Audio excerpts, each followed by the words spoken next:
Turning 60 does not automatically make your super tax-free. Most people believe it does, and that one wrong assumption could delay their access by years, or quietly cost them thousands in tax they never expected to pay. Here's what nobody tells you clearly enough. 60 is just a number on your birth certificate. What actually unlocks tax-free access to your super is something called a condition of release. And if you haven't met one, your super can still be sitting there, fully preserved, completely out of reach, tax-free or not. Let's break this down properly, because this catches out more Australians than almost anything else in the retirement system. If you're 60 and still working full-time, with no plans to stop, your super is likely still preserved. That means locked, not taxed differently. Locked. You cannot touch it at all, regardless of how much tax you would or wouldn't pay on it. This is the part most people get completely wrong. They assume 60 means access. It doesn't. Access depends on your employment situation, not your birthday. So what actually opens the door? There are really 3 paths, and each one works differently. The first is simple. Turn 65. At that point, the rules stop caring about your work status altogether. Working full-time, part-time, not at all, it doesn't matter. Once you hit 65, your super becomes fully accessible, and for the vast majority of Australians in a normal tax super fund, that access is completely tax-free. No conditions, no paperwork proving intent, nothing to justify. Just your age, and the door opens. The second path is retirement, in the strict Centrelink and ATO sense of that word. This is not just I feel retired or I'm winding down. You need to have ceased an employment arrangement after turning 60, with a genuine intention of not returning to work for 10 hours a week or more. Meet that, and your super is unlocked, tax-free, even before 65. Here's a real scenario. A tradesman in Toowoomba, 61 years old, sells his business and stops working entirely.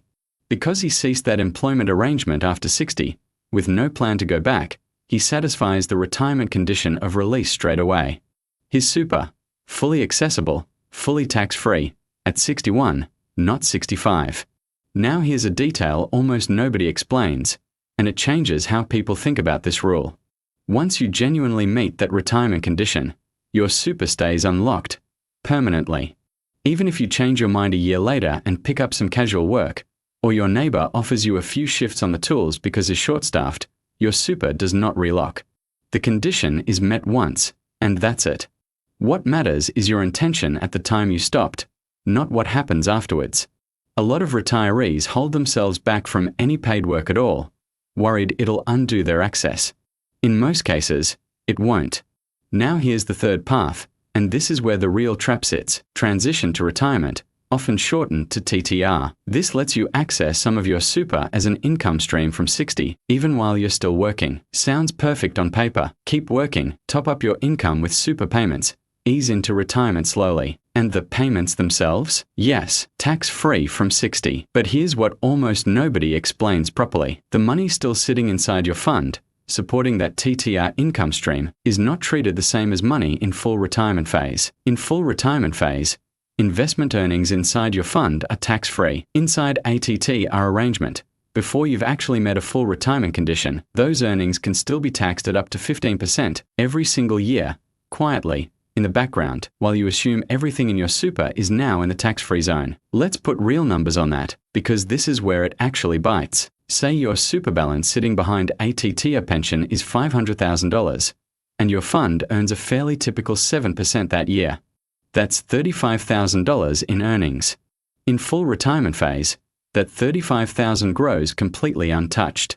Inside ATTR arrangement, up to 15% of it can be taxed, around $5,250, gone to tax in that 1 year alone. Do that across 5 or 6 years of transitioning slowly into retirement, and you're looking at tens of thousands of dollars that never compounded the way you assumed it would.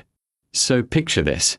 A woman in Perth, 62, still working 3 days a week, starts ATTR pension to top up her income. She's thrilled, because her withdrawals are tax-free. What she doesn't realize is that the growth on her remaining balance is still being taxed inside the fund, the same as it would be if she'd never touched it at all. Over several years, that difference adds up to real money.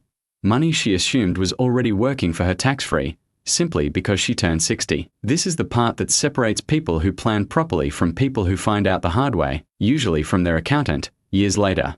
There's one more group this affects even more directly, and it rarely gets mentioned. If you're in an untaxed super fund, this includes certain public sector and government-defined benefit schemes. Turning 60 does not guarantee tax-free access at all. These funds work on different rules entirely, and some benefits remain taxable even well past 60, sometimes even past 65.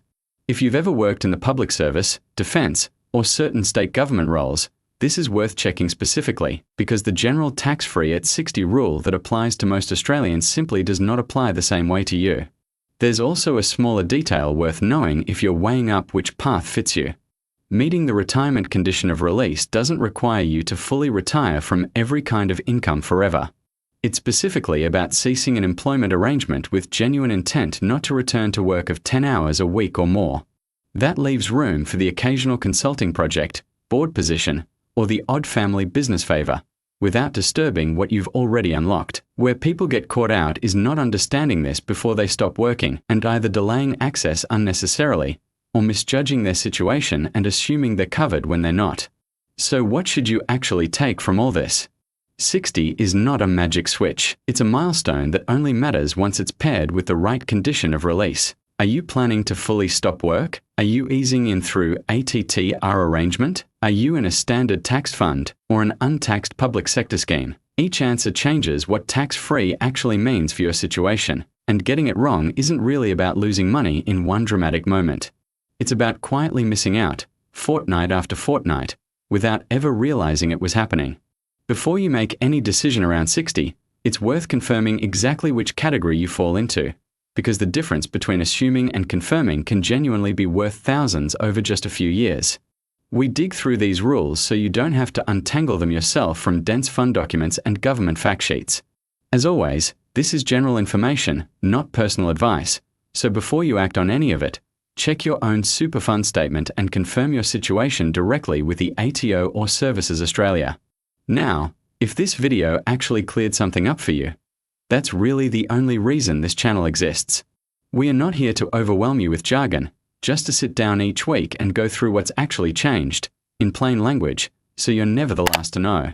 If you found this useful, hitting subscribe just means the next one lands in front of you automatically.